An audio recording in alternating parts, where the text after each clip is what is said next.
Esta noche en Sin Filtro hablamos del arranque de la campaña, cómo los partidos políticos han iniciado esta fase rumbo a las elecciones 2019. Todo esto con la etiqueta SF Arranque Campaña. Pero antes los dejo con la nota del día. La campaña electoral arrancó y la propaganda política empezó a observarse desde tempranas horas. Hicimos un recorrido para documentar los rótulos de candidatos que se promocionan en mira a las elecciones de junio de este año. En el centro histórico está prohibida la colocación de propaganda, pero apenas unas cuadras después empieza a observarse el rostro de políticos, logos de partidos y la frase "Vota así". En la avenida Reforma hay carteles de candidatos a la presidencia de los partidos Fuerza, FCN Nación y Encuentro por Guatemala. En el Boulevard Liberación se suma la propaganda del partido Creo y de UCN.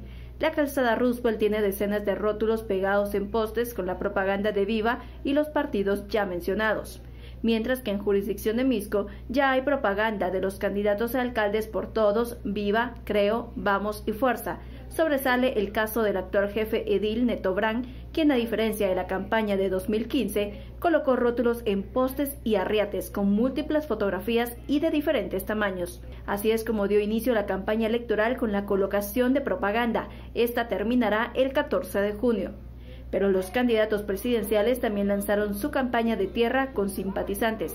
Sandra Torres y Carlos Raúl Morales de la UNE lo hicieron en la colonia Maya de la zona 18, Freddy Cabrera y Ricardo Sagastume de Todos en la colonia Paraíso 2 de la zona 18, Alejandro Yamatei y Guillermo Castillo de Vamos en la colonia Eterna Primavera en Villanueva.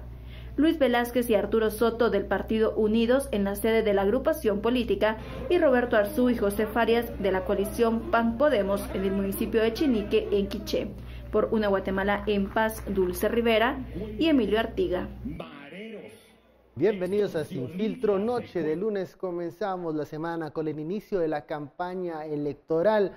Ya usted veía la nota, cómo los partidos políticos presentaban ya a sus candidatos y esperamos también sus propuestas. Usted puede enviar sus mensajes y opiniones con la etiqueta SF Arranque Campaña. Damos la bienvenida a nuestros analistas. De este lado nos visita Daniel Herring. Muy buenas noches, Daniel. Buenas noches, Ben, ¿cómo estamos? Tenemos también a Eric Cooks de Mirador Electoral. Muy buenas noches. Buenas noches. Por este lado, nuestro analista Estuardo Zafeta. Muy buenas noches, Estuardo. Buenas noches. Y también Zaira Lainez, politóloga. Muy buenas noches, Zaira. Hola, Ken. Bueno, comencemos con la primera impresión de este inicio de campaña electoral. Ayer se cerraba el padrón y también el tiempo, esa etapa de inscripciones de candidatos. ¿Cómo ven este primer día de campaña y cómo está el tono de los candidatos y de los partidos políticos? Comenzamos de este lado, Estuardo. Bueno, el tono creo que lo ponen los balazos de San José Pinula, ¿verdad? Una denuncia ahí entre Bien y UNE, que en un desfile hípico, ahí están las denuncias ya. Segundo, la campaña negra, pues, de hecho hay más campaña negra que campaña... Que propuesta, y programas que a este factible, momento. Programas, y eso es normal.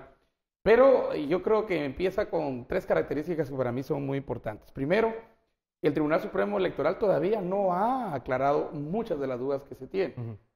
Y entonces hay como 10 interpretaciones, por ejemplo, a qué dice el 237 o qué significa el 205 ter, ¿verdad? De la ley electoral y de partidos políticos. De hecho, hoy el partido Fuerza llegó al Tribunal Supremo Electoral, específicamente en la unidad de medios, para querer aclarar cómo estaba el tema de la pauta. Segundo, ¿están todos los medios que se inscribieron dispuestos o algunos se van a salir precisamente en estos momentos de la posibilidad de tener pauta política? ¿Y cómo va a estar la división? Porque si se salen más medios va a ser menos posibilidad de pauta política para los partidos políticos. Y yo creo que tercero, los mismos partidos políticos y el empadronamiento, los partidos políticos en su inicial esfuerzo de afiliar y tener gente que se empadronara, no fueron muy exitosos. Al contrario, el número de gente que hace falta todavía, que hizo falta por empadronarse, porque ya no se pueden empadronar, en realidad es preocupante, dados otros. Pese a que ayer sí se vieron colas en los diferentes centros porque, bueno, tal vez algunas personas dejaron de último momento este proceso. Que hacían falta, las colas de ayer no eran necesariamente como de impacto. Entonces, creo que eso es, nosotros pues arrancamos aquí mañana ya Mañana comienza, le recordamos a toda nuestra audiencia que mañana comienza Sin Filtro Electoral, las conversaciones, las entrevistas con los candidatos a la presidencia para conocer sus planes de gobierno. Estuardo, bueno, este es el primer, digamos, percepción. Sí, pero el énfasis para mí es la campaña negra. La campaña negra es ¿Te impresionó que el primer día eso haya sido el tono? Sí, que se acusan de no sé qué, que no sé quién, no sé qué salió y que el otro no sé qué y que viene el video no sé cuánto y que el audio no sé qué, le captaron la llamada de no sé cuánto. Y yo creo que eso va a sentar el tono de la campaña, que yo creería que utilicen mejor el esfuerzo y la energía para proponernos. Claro, porque una campaña negra puede también bajar los ánimos del electorado. Zaira, ¿cómo ves este primer día, el inicio, el arranque de la campaña electoral? Para mí está caracterizado por esta palabra que ha definido el proceso electoral desde el inicio y es incertidumbre. Incertidumbre sobre todo por las candidaturas, que a esta altura todavía hay muchas dudas. Ciertamente ayer se cerró el plazo para la inscripción. Hoy pueden comenzar a hacer publicidad, pero no tenemos certeza de qué candidatos finalmente sí van a poder salir impresos en las papeletas y quiénes no. Entonces, esto de que ya haya cerrado la inscripción, pero no sabemos finalmente quiénes sí van a estar aceptados, hay muchos procesos de judicialización en medio, muchas dudas, cuestionamientos a las candidaturas. Entonces, para mí el proceso se abre nuevamente con incertidumbre, más preguntas que respuestas, ¿verdad? Saber si el Tribunal Supremo va a tener la capacidad de controlar las nuevas normas que están ahora pues por probarse por primera vez. Y que deben implementarse. A ver, ¿qué pasó, Daniel, si se tenía programado este espacio para las inscripciones, que se pensaba que iba a ayudar a ordenar este proceso que antes casi era en paralelo? ¿Qué no funcionó en esta ocasión, como pareciera que hay algunos procesos de inscripciones que están aún en vilo? Bueno, no creo que la culpa sea exclusivamente del TSE. Por supuesto, el TSE es una institución que todos lo sabemos y lo hemos dicho muchas veces, es muy débil en su capacidad administrativa. Tiene además ahora un problema de implementar nuevas normas que nadie sabe muy bien cómo va a pasar eso y está siendo, digamos, en ese sentido un desastre. Pero si estamos hablando de la incertidumbre antes mencionada, que estoy totalmente de acuerdo, creo que es más por los juegos sucios de la clase política que se están tirando recursos judiciales entre ellos para no participar, para que los contrincantes no participen. Me parece que es bastante más algo externo al TSE que algo propio del TSE. Si uno hace los números y de ahí la increíble incertidumbre política, tienes a Zuri Ríos, a Tel Maldana, a Edwin Escobar, que sumando los tres, pues básicamente son hoy por hoy en las encuestas, más o menos un 40% de los votos válidos, si queremos ponerlo así. Es una intención de voto nada desdeñable la que está ahí.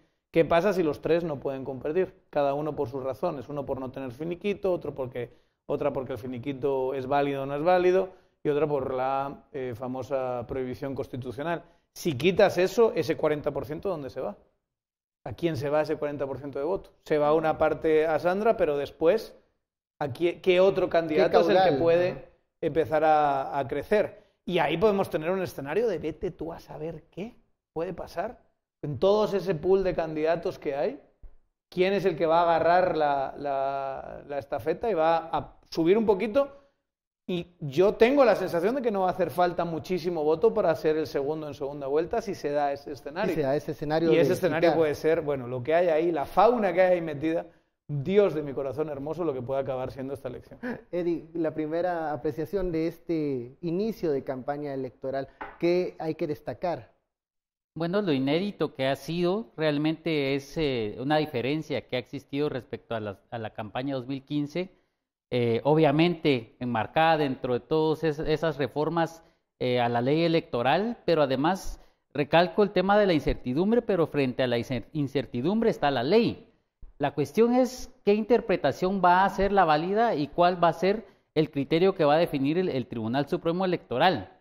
El día de hoy vemos a candidatos que no se inscribieron, por ejemplo, el hijo del vicepresidente, vemos cuestiones para algunos partidos, algunos candidatos que no han sido inscritos, pero que también ya han iniciado o pretendieron iniciar una campaña electoral, no se sabe qué va a pasar con ellos, pero sobre todo es qué va a prevalecer en la interpretación legal. Es decir, en la interpretación acerca de la inscripción de transfugismo, habrá que recordar que esa es una recomposición dentro del Congreso de la República y obviamente esa incertidumbre se manifiesta incluso en las campañas negras que mencionaban los comentaristas anteriores. Entonces, en ese punto, pues esperemos que el Tribunal Supremo Electoral esté a la altura de interpretar de forma adecuada la ley. ¿Qué momentos pueden preocupar de lo que usted mencionaba, esta interpretación de la norma y cómo se la aplica a unos y a otros no? Yo creo que está enmarcado dentro de los recursos que se van a plantear ante el Pleno del Tribunal, los criterios que se van a definir y la excesa judicialización de la política. Obviamente, el límite de la política va a ser siempre la ley y va a ser, pero la cuestión es que la justicia no tiene esa credibilidad necesaria en Guatemala, enmarcada incluso dentro del panorama ese de desobediencia que la Corte de Constitucionalidad no ha solucionado casos explícitos e importantes que no enmarcan esa credibilidad que tiene que tener la justicia para resolver estos casos. Bueno, vamos a la primera pausa de la noche, la etiqueta SF, arranque campaña. Volvemos luego de la pausa.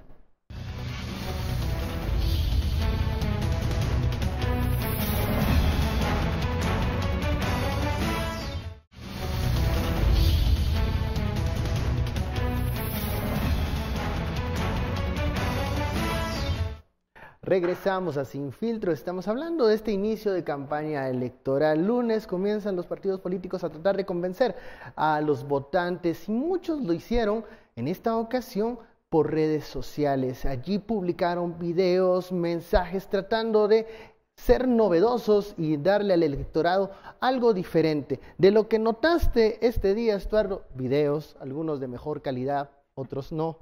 ¿Cómo ves?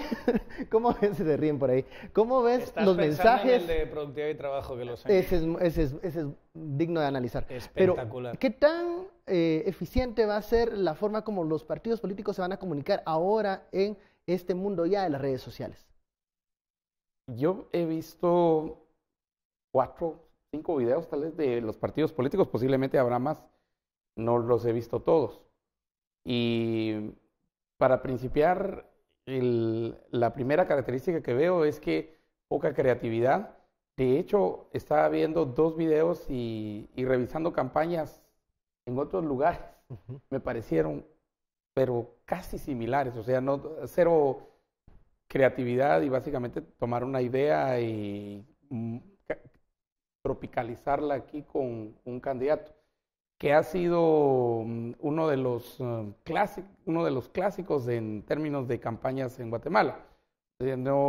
Están haciendo muy poco nuevo y yo creo que van a jugar con aquella idea que hay ciertos ritmos y ciertas tonalidades que ya están en la impronta, en la mente del votante y que a eso van a apelar. O sea, eso vimos nuevamente la cancioncita clásica. La utilización no la cancioncita, de la cancioncita. pero digamos la presentación en términos de el discurso. El discurso. De hecho, alguien lanzó una comparación entre un candidato de estos, que son tantos que yo no recuerdo cuál, y por ejemplo una campaña en Argentina. Y eso lo miramos en todas las elecciones, ¿verdad? De hecho, mirábamos aquello del futbolista que escribía y salía el candidato a presidente haciendo lo mismo, o sea, no había nada de creatividad. Segundo, creo que no están respetando la ley en cuanto a los límites también de lo que está pasando, porque si bien el límite de la campaña va a ser la ley, en términos hasta donde entendimos generales, la campaña está prohibida en redes sociales. No está prohibida. Y yo creo que la publicidad, pero es distinto. Es por eso, a ver. Es por eso, es que cómo ellos están tratando de comunicar eso. Precisamente a la que uno se refiere. Yo creo que en eso no hay tanta incertidumbre. ¿Qué es lo que está claro y no está claro? Lo que está claro es que no pueden promocionar sus tweets o sus posts de Facebook o lo que sea. Pautarlos como publicidad. No pueden. Pero estos mensajes que son de las páginas, de los usuarios de los partidos políticos, una pregunta que ahí es donde has vimos hecho los varias videos. veces, o sea, es rebote. O sea, va a ser una campaña de rebote, ese es mi punto. Okay. Que, digamos, sí no pueden hacerlo directamente. ¿Y cómo va a contar ahí también a esta empresa que contrató el Tribunal Supremo Electoral esta super mega hiper empresa que contrató de monitoreo de Para medios monitoreo, así es. para evaluar, para justipreciar, para ponerle un precio, por ejemplo, a lo que va saliendo. Y alguien podría decir, pero yo lo puse en mi muro, entonces ese es mi costo, ¿verdad? Y yo puedo poner en mi muro lo que a mí se me dé la gana. Oh, sorpresa, resulta que ese muro, en cierta, digamos, tendencia de netcenterismo, lo compró o está a las finas extremidades de alguna o algún candidato. Que puede igual ser una burbuja también, solo para que el partido político crea que tiene cierta repercusión, pero en la realidad serán los votos los que cuenten. ¿Quién presentaba hoy ahorita precisamente anoche una estadística? Yo creo que eran los de Suri que presentaban una estadística. Sí, de cuántos retweets, cuántas reproducciones, cuántos toques y todo eso. Zaira, ¿crees que al ver estos mensajes que son muy parecidos a los de campañas anteriores, la cancioncita, mostrar al candidato así chabacano ahí acercándose a la gente, están perdiendo la oportunidad de utilizar las redes sociales para llegar al electorado y tratar de presentar una idea novedosa? Sí, totalmente, sobre todo porque se suponía que ahora, acortando el tiempo de campaña electoral, para mí tenía que haber un incentivo en forzar a los partidos políticos a hacer mensajes mucho más estratégicos, mucho más directos y apelando pues a cosas como muy directas, muy puntuales y no la típica cancioncita que ahora que hay 20 y pico de candidatos, ¿a qué horas distinguimos tantas cancioncitas? O sea, ¿cuáles van a ser los mensajes, las propuestas que van a distinguir a cada uno de los partidos? Y es que ciertamente también las reformas a la ley electoral han hecho que ahora hayan más candidatos presidenciales que anteriormente, porque una de las condicionantes es que los partidos tienen que tener un binomio presidencial para recibir pauta que ahora corre por cuenta del Tribunal Supremo Electoral. Ahora Entonces, parece que eso no incrementó la calidad de la propuesta, lo que estamos nada. viendo en este primer día. Para nada, incluso pareciera que el binomio presidencial en algunos casos fue solo un requisito más para aspirar a la pauta publicitaria y yo, bueno, voy a tener pauta publicitaria como partido y lanzo al que sea, porque hay muchos candidatos que nunca habíamos, o sea, no conocemos nada de su vida. Incluso hay un spot de un candidato que se presenta como el candidato desconocido. O sea, él quiere utilizar positivamente eso. ¿Quién fue eso? No me recuerdo. No me acuerdo. O sea, fue un fracaso, si no te acuerdas, fue un fracaso. Es una metáfora, ¿verdad? Es el candidato presidencial de Viva. desconocido. Es el candidato, no me acuerdo. Es el candidato presidencial de Viva, Eso es Isaac objetivo. se llama, Isaac. Bueno, pues él se presentó de La esta batalla forma. por el último puesto va a estar muy dura, ¿eh? O sea, ya hay una competencia muy fuerte entre quién va a sacar 0.5, 0.6... Pero se supone que ahora que, digamos, los medios tradicionales, radio, televisión, no iban a ser los grandes espacios de difusión de mensajes, para redes sociales tal vez lo que necesitas es una creatividad, es engancharte con el electorado y parece que no lo están haciendo. Yo creo que con todo, tampoco vas a tener mucho espacio en medios de grandes audiencias. Si ves la televisión, los grandes medios no se apuntaron a esto. No se apuntaron los canales, no se apuntó Guatevisión. ¿Quién de los grandes estaba ahí? Ya con eso tienes la mayor parte de la audiencia televisiva que ve temas informativos de política, las tienes con los canales y Guatevisión. Y yo creo que en ese sentido donde te tienes que meter es aquí, es decir, es en el contenido de programas como este, que espero que el Tribunal Supremo Electoral no se dedique a fiscalizar, porque ahí sí estamos fatal. Ciertos lugares donde se da un contenido de discusión, de dónde está la cuestión y demás, creo que sí van a hacer que haya algunos candidatos que sean predominantes sobre otros. ¿De qué candidatos estamos hablando ahora? Estamos hablando de Zuri Ríos, estamos hablando de Tel Maldana, estamos hablando de Sandra Torres, estamos hablando, si acaso, de Alejandro Yamatei, de Edwin Escobar ya en un posicionamiento menor, y los demás quedan bastante atrás. ¿Por qué? Porque en las encuestas te están diciendo que no son muy importantes, porque no son conocidos, porque hoy por hoy la actualidad no está centrada en ellos, la actualidad está centrada en Zuri y su aparente desobediencia de la CC, o está centrado en Tel Maldana y los trucos que están utilizando para votarle la candidatura a través de denuncias en Contraloría y a través de procesos en el MP un tanto opacos. Y eso es lo que la gente habla y eso es lo que realza a candidatos que tienen mucho más ventaja sobre otros porque básicamente son conocidos y porque son el centro de la actualidad. Los demás, o sea, Pablo Zeto, no sé, el desconocido. El Chea Urruela, ¿ese es el desconocido? No, o sea, pues el desconocido, que es por cierto, es un señor que lleva 20 años en vivir en Guatemala y acaba de volver recientemente, ¿verdad?, de vivir de Israel.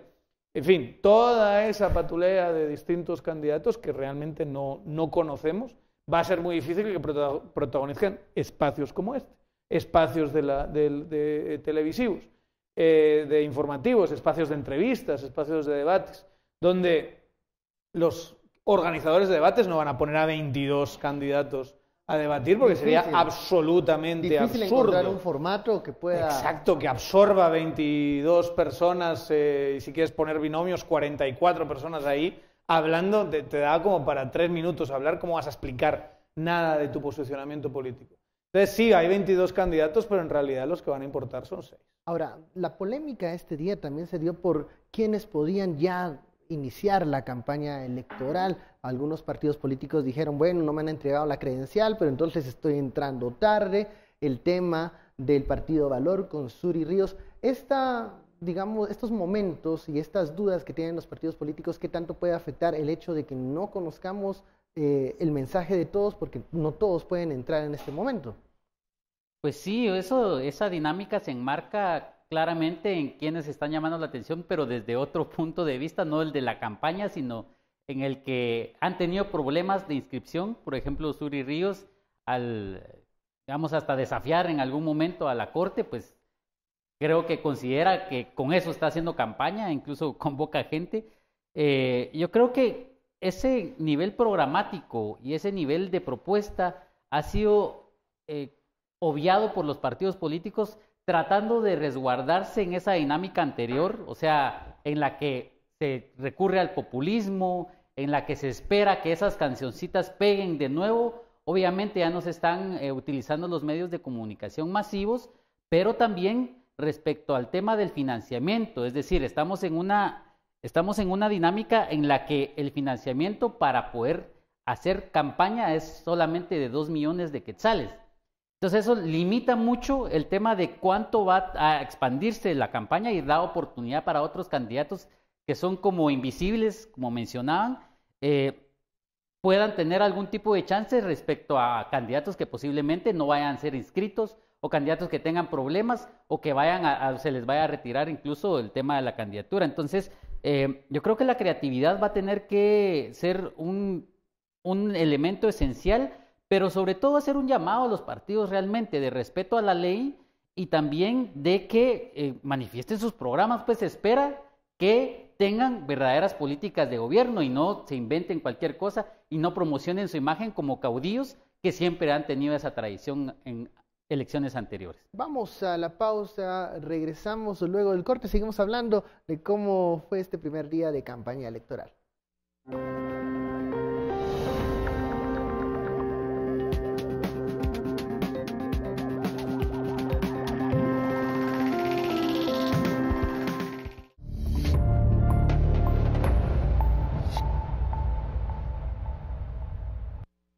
Continuamos en Sin Filtro. Le recuerdo que mañana inicia Sin Filtro Electoral. Usted tendrá la oportunidad de escuchar a los candidatos presidenciales y conocer a fondo, a profundidad, los planes de gobierno que proponen ellos para cambiar la situación de nuestro país. Queremos conocer el cómo, por qué y con qué van a lograr lo que están ofreciendo. Ya lo sabe, mañana comenzamos Sin Filtro Electoral. Continuamos con este análisis del primer día de elecciones, las alegres elecciones, pero que traen también elementos que quisiéramos no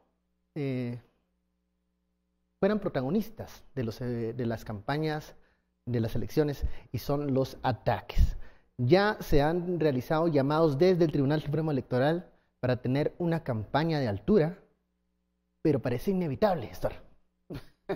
Primero, pues aunque sea hacer la pantomima, de firmar el acuerdo, ¿cómo se llama?, ético de no violencia, hubieran llegado, ¿verdad? Pero 9 no llegaron. O sea, pues así ha sido.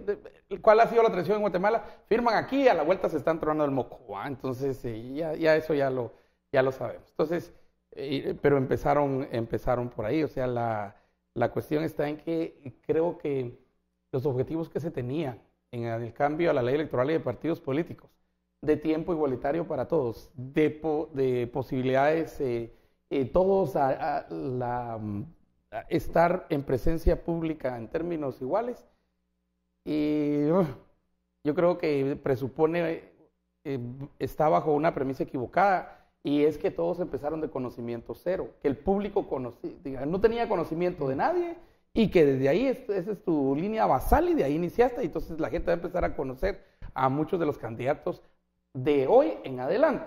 Falso de toda falsedad, porque viene mucha construcción de imagen anterior. De hecho, por eso hay hasta un artículo que yo no sé cómo interpretarlo, pero dice que quien haya construido una imagen antes de las elecciones para postularse que el Tribunal Supremo Electoral no los iba a dejar participar. Eso es lo que dice un artículo en la norma, ¿verdad? Y segundo, para mí, en realidad, la verdadera campaña, el día verdadero de campaña no es hoy. Hoy por lo menos tenemos la grata noticia que solo quedan 89 días. Mira, sí, que es mucho más corto. Sí, ya es 89 días, avanzamos uno. Pero el verdadero día D va a ser cuando tengan que hacer la papeleta. Ese es el día D. Porque mucha de la judicialización va a estar precisamente sobre la mesa de, ¿y lo ponemos o no lo ponemos? Y mire, pero el juicio de todavía, y de no ha terminado. Y tampoco, y era contratista del Estado. Pero mire, ¿es tránsfuga o no es tránsfuga?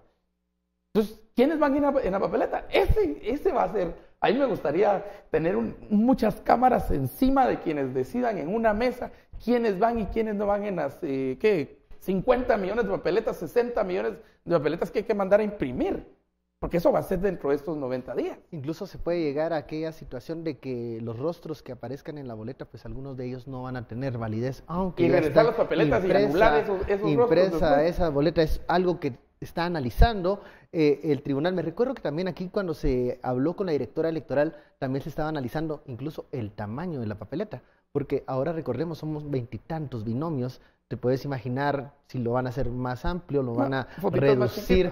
Detalles de esta aplicación de reformas de 2016 que estamos viendo en este momento, Zaira, y que se van a analizar después del evento electoral para tratar de modificar aquello que pudo haber no salido tan bien. Bueno, a mí me parece que justo hoy estamos viendo, bueno, para mí que hizo falta un tiempo en el que pudiera estar, como se hace la depuración del padrón electoral, creo que también habría que haber una depuración de inscripción de candidatos y a partir de esa depuración poder ya decir, bueno, quienes ya pueden hacer campaña y tener una certeza de que quienes hacen campaña son los que finalmente van a salir en la boleta, porque hoy cuando salí de mi casa por la mañana veo la publicidad de uno de los candidatos que supuestamente el tribunal dijo que no puede estar inscrito. Entonces, creo que uno de los aprendizajes es esto. Y otro es, por ejemplo, no pensar que en 90 días los candidatos se pueden dar a conocer. Yo creo que en esta campaña no se va a poder, pero sí debería ser un incentivo que para las siguientes elecciones los partidos sepan que se tienen que dar a conocer por su trabajo previo. Y ese trabajo se hace en el Congreso, el trabajo o sea, una carrera que hable de la persona para que no sea solo en 90 días, porque es imposible realmente que en 90 días podamos conocer, y más con todas las restricciones que hay, ¿verdad? Entonces creo que tiene que ser el incentivo a fortalecer los partidos, las propuestas a lo largo de los 4 años, o sea, una ciudadanía activa permanente. Aquí hemos discutido ese tema y creo que hemos llegado al acuerdo de que es bueno conocer las posturas de los partidos, claro, los posicionamientos de quienes en algún momento quieren pues optar a un cargo de elección popular, pero que también hay cierta normativa del Tribunal Supremo Electoral que limita o pareciera que castiga cuando alguien está tomando una postura diciendo algo que pudiese confundirse como campaña en tiempo no electoral. ¿Habrá que analizar eso para futuro? Porque estos 90 días no va a dar tiempo para conocer la propuesta 89. No va a dar tiempo para conocer qué están diciendo todos estos 24. Y otra vez esa actitud del TSE de campaña anticipada. incluso cierta parte de la ciudadanía que está obsesionada con esta idea de campaña anticipada, hay que quitársela. O sea, los políticos tienen que hablar de política todo el año, por favor. Necesitamos políticos que hablen de política. No puede ser que tengamos estos candidatos que desaparecen completamente durante 3 años y medio y de repente asoman la cabeza después de haber hecho 4 o 5 campañas anteriormente, que ya tienen una base de conocimiento y que sobre eso quieran construir una propuesta que en algunos casos es incluso ganadora. Es algo que hace muchísimo daño a la dinámica política del país y el TSE tiene que quitarse esa idea absolutamente huizache de que prohibiendo que hablen de política va a mejorar la calidad democrática. Es una tragedia, lo hemos repetido, lo vamos a seguir repitiendo y da la sensación de que no hacen caso, porque la reacción ¿cuál ha sido? Por lo menos hacer el intento de ese engendro de regulación de entrevistas y debates, como si eso fuese a mejorar la calidad democrática de un país que tiene un problema enorme de calidad democrática. Es absurdo. Con esta implementación de estas modificaciones hemos visto que los partidos políticos se han tenido que ceñir a ciertas normas y lo que mencionaba Zaira, vemos incluso binomios que no tienen mayor conocimiento a nivel nacional. Apareció luego lo del reglamento de debates. Pareciera que sí hay una forma tal vez no tan clara de cómo se está aplicando estas reformas. No quiero en este momento yo calificar si son positivas o negativas, porque creo que hay que esperar el resultado de las elecciones para ver qué salió bien y qué salió mal, pero en estos momentos el tema de cómo se está aplicando la norma queda aún en el aire y no sabemos cómo se va a evolucionar esto en el próximo mes, 2 meses que nos queda. Sí, esa incertidumbre, obviamente esta palabra está como repetitiva y de moda, pero la expectativa es que el Tribunal Supremo Electoral sea capaz de definir claramente las reglas. Y muchas veces hemos escuchado que al manifestarse en la interpretación de las normas, ellos están emitiendo criterio y se resguardan en ese sentido, entonces se retrotraen para no emitir alguna interpretación.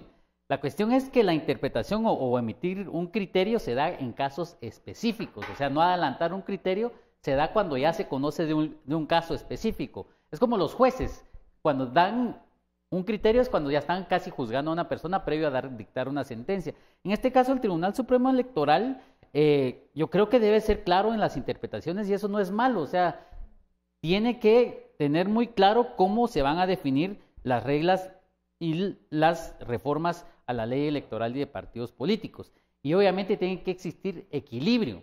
Si por un lado decimos que un candidato va a promocionar su imagen en demasía, así como el caudillismo al que estamos acostumbrados, obviamente a eso se le debe marcar un límite. Y ese límite está marcado específicamente por esa regulación de que los partidos deben proponer y deben de publicitar sus programas de gobierno, su trabajo, qué es lo que va a hacer el partido. Entonces ese equilibrio debe existir, obviamente a través de normas, pero sobre todo algo que se ha obviado y que es necesario que se propusieron en las últimas propuestas de reforma, que es la democratización de los partidos.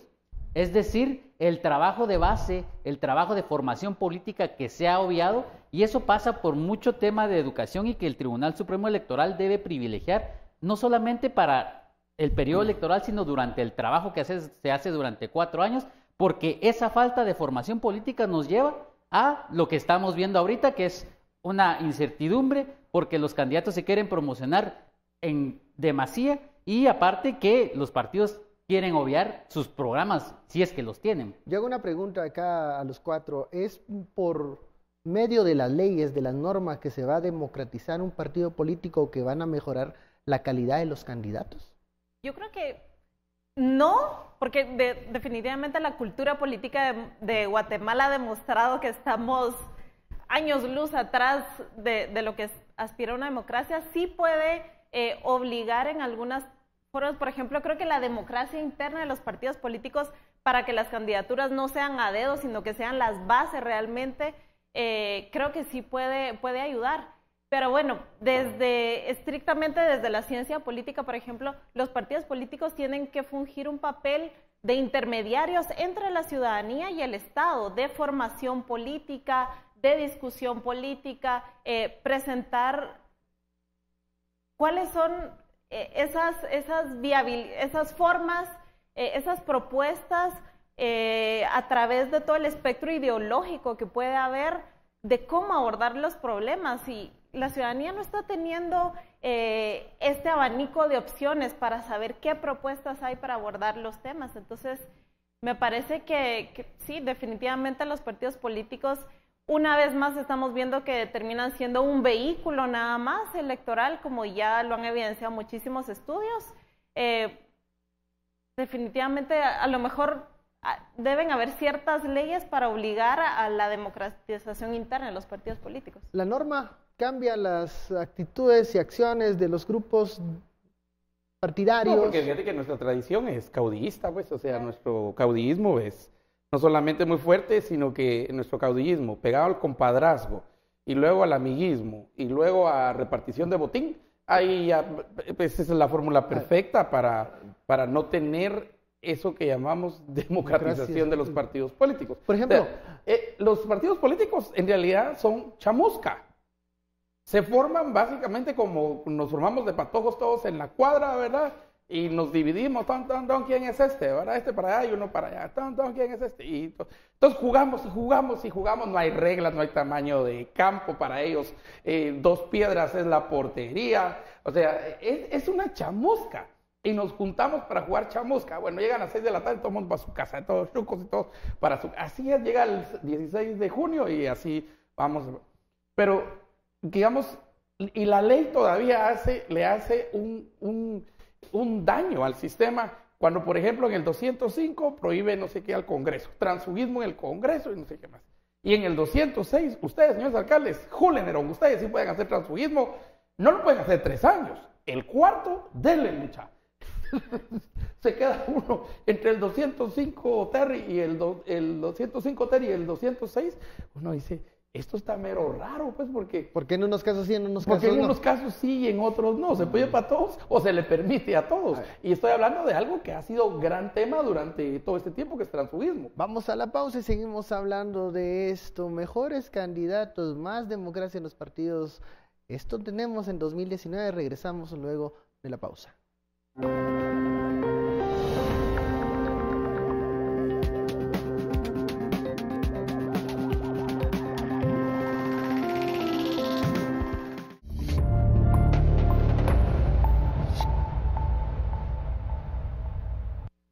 Regresamos a Sin Filtro, estamos analizando el inicio de la campaña electoral. Pregunto de este lado lo que estábamos abordando en el bloque anterior.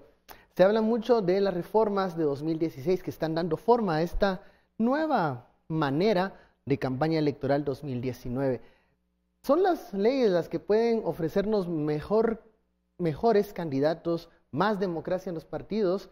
¿Es por la norma que debemos de lograr eso o por el cambio de la cultura política? ¿Cómo se va a dar el cambio de la cultura política? Obviamente hay una serie de cambios sociológicos que importan. El hecho de que tengamos una mayor urbanización, que tengamos una clase media que represente más porcentaje de la población con respecto a los que están muy arriba o los que tienen serias dificultades para salir adelante, el hecho de que estemos más y mejor conectados, ese tipo de cosas que no digo que estén pasando en Guatemala, son procesos que ayudan a la calidad democrática sin ninguna duda, pero yo creo que sí el marco normativo es muy importante y lo que hay es una discusión de qué clase de marco normativo nos va a hacer tener una mejor democracia. Para mí, desde hace ya mucho tiempo, algunos hemos defendido que tiene que haber mayor flexibilidad, menores barreras de entrada en el sistema, para que podamos tener partidos más enfocados en la parte política y menos enfocados en cumplir los 253 requisitos en muchos momentos largos y estúpidos que el TSE tiene. Digamos, para mí el ejemplo claro es la experiencia de Semilla, que ha intentado, pueden pensar lo que quieran de ese partido, estar de acuerdo con él o no, pero han intentado hacerlo con la ley, hacerlo bien, sin prácticamente financiamiento.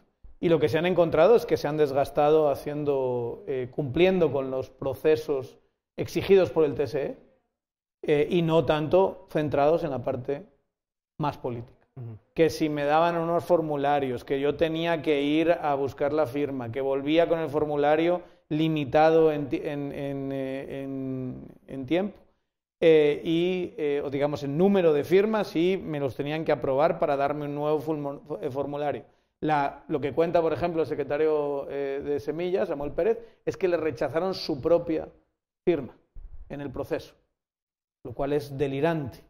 Y tienes que volver otra vez y buscar otra firma. Y luego tienen que pasar todos estos plazos de haces la asamblea, pasa un mes. Eso es cuando la gente estaba regada por Guatemala y no había WhatsApp. O sea, es una ley completamente anacrónica, porque en teoría está para que todo el mundo del partido se entere que hubo una asamblea. No tienen sentido. Tienes que ir quitando esas barreras de entrada para que los partidos sean más flexibles, y ahí sí, con unos partidos que pueden entrar a competir, creo que mejoraría mucho la capacidad de presentar una propuesta política. Muchos dirán, no, es que ya hay muchos partidos, hay que cortar el número de partidos. Yo no creo que así se construya democracia, se construye con más flexibilidad. ¿Qué podemos decir de esto? Las leyes permiten mejores candidatos, más democracia en los partidos políticos, donde la base pueda tener palabra, voto y también fuerza dentro de las agrupaciones políticas. ¿Son las leyes? ¿Por las leyes debemos de buscar esos métodos o hay otras formas? Sí, obviamente la ley es parte del consenso general y por lo tanto regulaciones y criterios generales. Dentro de esa dinámica, pues se permite la libertad, especialmente política, pero obviamente cuando la política se excede a esos abusos que se han dado históricamente, pues obviamente la ley tiene que entrar y dictar ese límite que debe existir. Obviamente la democratización de los partidos no se da por las leyes, sino también por las prácticas y la cultura, pero en ciertas ocasiones cuando vemos clanes familiares que entran básicamente a cooptar las candidaturas por el tema del nepotismo, que está regulado incluso penalmente, por el tema de nombramientos ilegales, por ejemplo, fuera con los funcionarios públicos, en los partidos no se da. Y entonces se ve que ese círculo de corrupción que se genera a partir de las candidaturas, del financiamiento electoral y incluso de obtener beneficios más adelante si la persona llega al poder, pues se da por esa falta de regulación que hace que no se ha dado realmente y que democratizarían en cierta medida. Obviamente eso no marca el tema de democratización, porque esa es una cultura, es un tema de formación política. Y por lo tanto yo creo que las leyes son necesarias, pero obviamente es una cultura la que debe de diseñarse por parte del Tribunal Supremo Electoral. Porque aunque existan leyes, si no hay cultura política, cultura democrática, se va a ver de qué manera se burla la ley.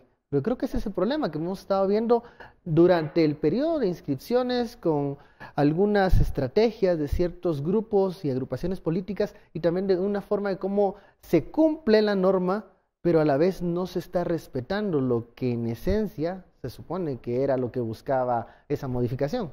Sí, si me permiten, el hecho de que, por ejemplo, ya los candidatos ya estén como en una afrenta en contra del Tribunal Supremo, o candidatos estén como ya cuestionando las resoluciones judiciales, ese es un tema muy delicado que se ha abierto a la puerta con otros casos que no se han resuelto, y por eso mismo es que la política o el abuso de poder está excediendo las leyes. Entonces ya estamos en una situación muy delicada en la que ya se va a volver un tema ya de desorden, ya no hay un respeto a los límites que se marcan. Yo quisiera agregar nada más que el 2015, 16 y 17 fue un reflejo de cómo la ley puede ir al lado de la evolución que tiene la sociedad en la madurez de la cultura política, porque la población fue la que demandó cambios en la ley electoral, y con esa presión ciudadana se logró, y cuando los diputados quisieron revocar ciertos avances, la ciudadanía presionó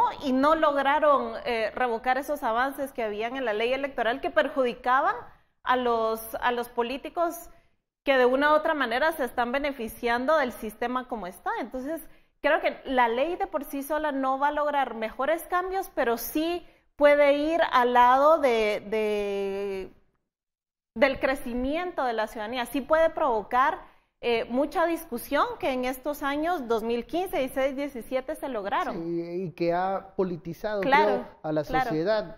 con lo bueno y lo malo que eso conlleva. Pasemos a la etapa ya de las conclusiones. Primer día de campaña, ya vimos lo mismo de siempre, la cancioncita.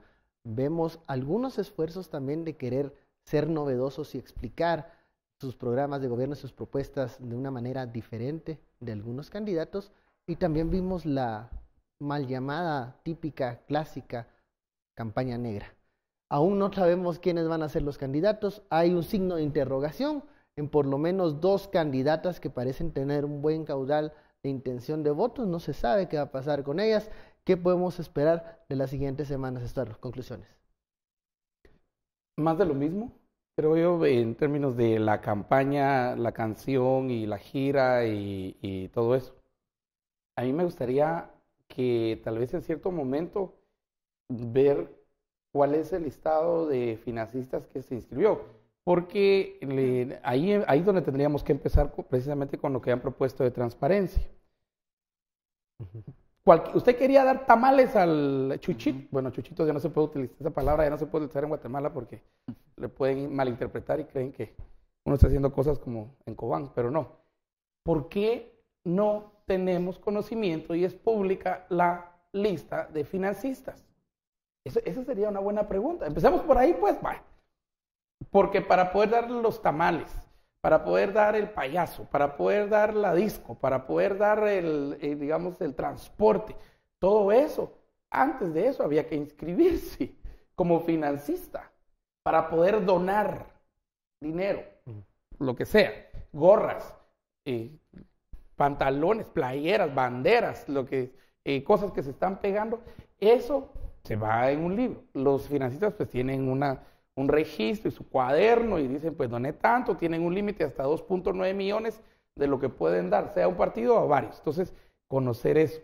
Y luego llegar a otra cuestión que para mí sí es muy importante y es que vaya si no es necesario, urgente, en medio de la judicialización, en medio de lo que tengamos, que se tome una decisión con relación a varias candidaturas. Sí. Y yo creo que, porque si llegamos otra vez, mi idea del día D es cuando estén en la mesa diseñando la papeleta. Ese es el verdadero inicio de campaña. ¿Quiénes entran y quiénes no? Porque habrá varios, creo yo, que no van a entrar. Y no hemos visto otro gran tema que es alcaldes. Los alcaldes, al final, son los que realmente le hacen mucho el trabajo de carpintería a los partidos. Para el día los diputados no sirven de nada más que cuando llegan al Congreso y los presidenciales pues, para no desaparecer como partido político. Vamos, conclusiones aquí rápidamente, Daniel.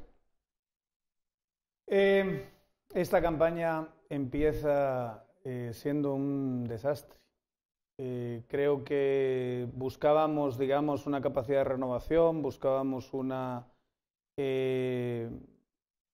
posibilidad de plantear las distintas opciones que hay después de 3 años, 4 años muy, muy, muy duros en términos de tensión política, y me parece que está ganando la cuchillada trapera, está ganando la judicialización, está ganando el meter la zancadilla para que haya una serie de candidatos que no se puedan presentar. Para mí eso va a desprestigiar completamente el proceso electoral, va a dejarlo al amparo de a saber qué populista que va a llegar a prometer a saber qué cosas, y la verdad es que la renovación política que comenzó en 2015 y que hoy debería ser, digamos, la que ponga sobre la mesa qué clase de país queremos un país de impunidad, de corrupción, o queremos una posibilidad de cambio, creo que se está perdiendo a ritmo acelerado porque el sistema se está protegiendo a sí mismo. Yo creo que de verdad es algo muy triste y en ese sentido, ¿qué años más duros nos quedan? Porque si todo esto que está pasando nos lleva a un partido con una forma de actuar muy parecida a la política tradicional, van a crecer 4 años más de desafección, 4 años más de ineficiencia, y lo que va a pasar, ya con una población aún más compleja que la que tenemos, puede ser bastante terrible para nuestro sistema. Bueno, hemos llegado al final, se nos acaba el tiempo de esta hora de análisis. Muchísimas gracias, Eddie, Daniel, Zaira, Estuardo, por esta conversación. A usted le recuerdo que mañana tiene una cita con Sin Filtro Electoral. Tendremos al magistrado Julio Solórzano para hablar de todas estas inquietudes que han salido en la mesa. ¿Qué pasa con esta falta de certeza? ¿Qué pasa con los retos que tiene el Tribunal Supremo Electoral, pero también la ciudadanía, que es la garante, recordemos, de las elecciones? Porque nosotros estaremos allí también acudiendo a las urnas y siendo testigos de este evento electoral. Soy Ben Kenchin y esto fue Sin Filtro. Feliz noche, nos vemos mañana.